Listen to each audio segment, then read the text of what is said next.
This is promo 1 for Paranormal Short Session 5 by Keith Evans at the Old Steam Engine number 11 here in Port St. Joe, Florida. And today is Wednesday, the 17th of June, 2026. And I'm just enjoying the little cow catcher on the front of here. It looks so cool.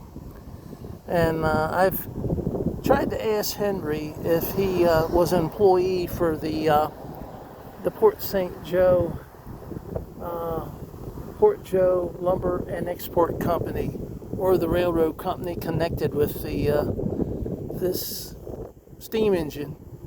I'm sure it had maybe a multi-life with many different railroad companies. So far I haven't picked anything up, so